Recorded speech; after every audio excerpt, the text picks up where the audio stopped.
Η έννοια των διασυνδέσεων μεταξύ εκκλησιαστικών ηγετών και μασονικών οργανώσεων υπήρξε πάντα ένα αντικείμενο έντονης συζήτησης και αντιπαράθεσης, αναφορικά με το ρόλο και την επιρροή της μασονίας στις θρησκευτικές και πολιτικές σφαίρες. Αν και η επίσημη στάση της Ορθόδοξης Εκκλησίας παραμένει κατηγορηματικά αντίθετη στην ύπαρξη τέτοιων σχέσεων, καταγγελίες και δημοσιεύματα, τόσο από τον εκκλησιαστικό όσο και από τον πολιτικό τύπο, αναφέρουν επανειλημμένα τον Πατριάρχη Βαρθολομαίο και άλλους εκκλησιαστικούς ηγέτες ως φερόμενους συμμάχους ή ακόμη και μέλη της μασονίας. Η αμφιλεγόμενη αυτή σύνδεση προβάλλεται συχνά από δημοσιογράφους και ακαδημαϊκούς, δημιουργώντας έναν ασαφή αλλά συνάμα επίμονο προβληματισμό γύρω από τις πραγματικές σχέσεις μεταξύ εκκλησίας και μασονικών κύκλων. Η μασονία, μια μυστική αδελφότητα που αναπτύχθηκε στην Ευρώπη του 17ου αιώνα, συχνά κατηγορείται για την ενίσχυση της πολιτικής και κοινωνικής επιρροής της μέσω της εξαιρετικά οργανωμένης δομής της, των τελετών της και των υψηλών προσωπικότητων που την απαρτίζουν. Παρά τις πολυάριθμες καταγγελίες που συνδέουν την εκκλησιαστική ηγεσία με τη μασονία,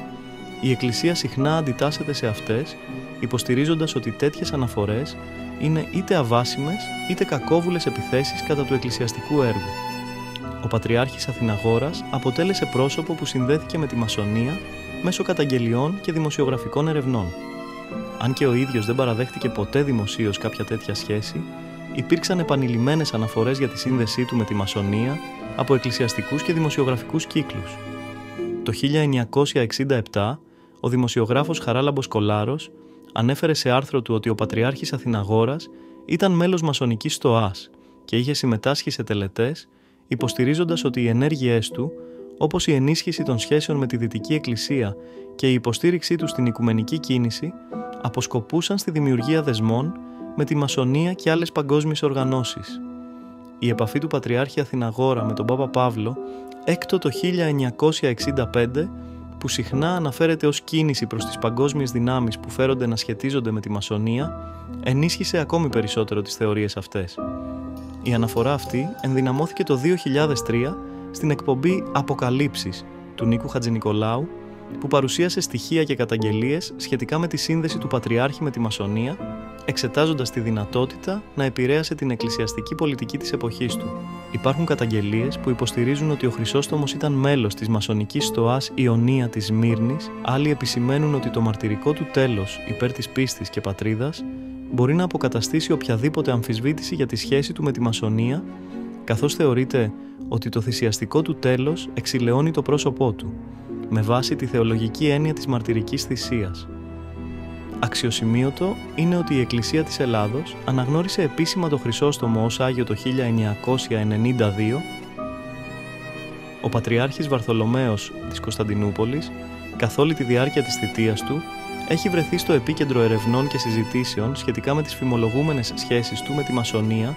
κυρίως λόγω δημοσιευμάτων και καταγγελιών που υποστηρίζουν ότι έχει συμμετάσχει σε μασονικές τελετές ή ότι έχει σχέσεις με μασονικές οργανώσεις.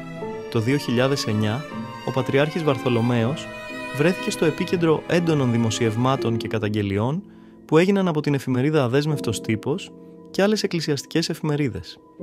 Αυτά τα δημοσιεύματα ανέφεραν ότι ο Πατριάρχης είχε σχέσεις με τη μασονία, επικαλούμενα ενδείξεις για τη συμμετοχή του σε μασονικές τελετές, οι οποίες συνδέθηκαν με τις διεθνείς σχέσεις του Πατριαρχείου και τη διαχείριση της Εκκλησίας της Κωνσταντινούπολης. Αν και δεν υπήρξε καμία επίσημη επιβεβαίωση αυτών των καταγγελιών από την Εκκλησία, οι φήμες συνεχώς αναβίωναν, ενισχυόμενες από την πολιτική και εκκλησιαστική δραστηριότητα του Πατριάρχη. Το 2015, η υπόθεση του χρηματισμού και της πώλησης εκκλησιαστικών ακινήτων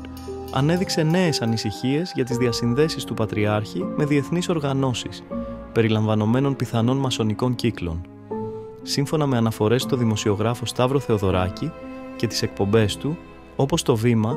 υπήρξαν ισχυρισμοί ότι η οικονομική διαχείριση των εκκλησιαστικών ακινήτων από το Πατριαρχείο ενδεχομένως να συνδεόταν με εξωτερικές δυνάμεις, οι οποίες θεωρούνταν ότι είχαν επηρεαστεί από τη μασονία ή παρόμοιες οργανώσεις. Αυτή η υπόθεση ενίσχυσε τη φημολογία γύρω από τη σύνδεση του Πατριάρχη με τη μασονία, παρά τις επίσημες διαψεύσεις από την Εκκλησία της Κωνσταντινούπολης. Το 2019, η συζήτηση γύρω από τις διασυνδέσεις του Πατριάρχη Βαρθολομαίου με μασονικές οργανώσεις ήρθε ξανά στην επιφάνεια, κυρίως μέσω δημοσιευμάτων και συζητήσεων σε εκκλησιαστικά και πολιτικά μέσα ενημέρωσης, όπως τα κανάλια Mega Channel.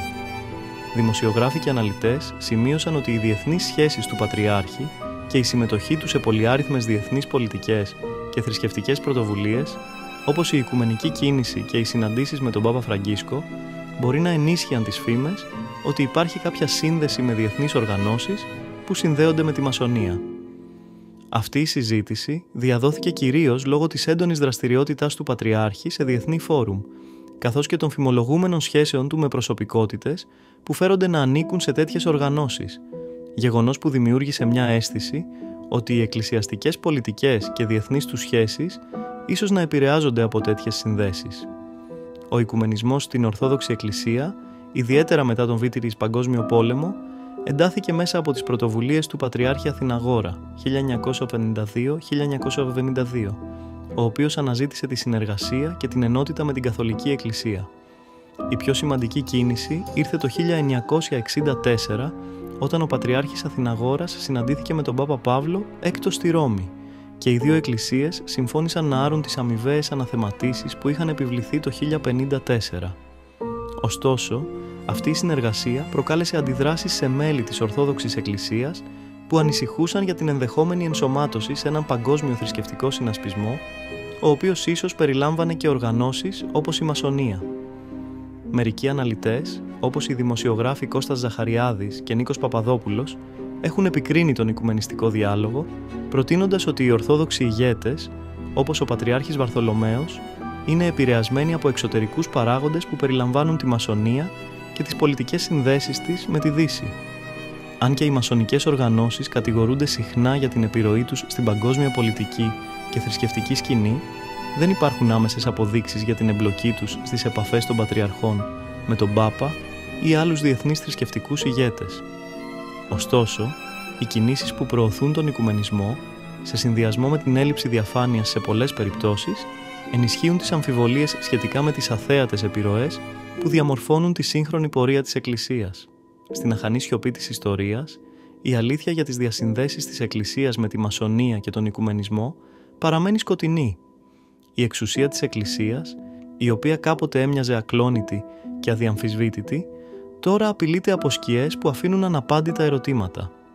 Οι αμφιβολίες για τις σχέσεις των εκκλησιαστικών ηγετών με μασονικές οργανώσεις δεν είναι απλώς θεωρητικές,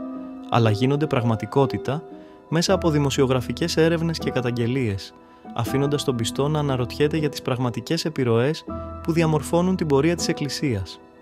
Όσο και αν οι επίσημες διαψεύσεις προσπαθούν να κλείσουν το κεφάλαιο, ο κόσμος της πίστης μένει ανήσυχος, παρακολουθώντας την αλήθεια να ξεγλιστράει, όπως το φως στον ορίζοντα, πριν φτάσει ποτέ στην πλήρη διάβγεια. Μέσα σε αυτό το μυστήριο, οι θεολογικές αρχές και η πνευματική μας κληρονομιά βρίσκονται ίσως πιο ευάλωτες από ποτέ. Αν σας άρεσε το βίντεο και θέλετε να στηρίξετε την κίνηση της ομάδας μας, κάντε μια εγγραφή στο κανάλι για να λαμβάνετε ειδοποίηση σε κάθε νέο βίντεο που ανεβάζουμε.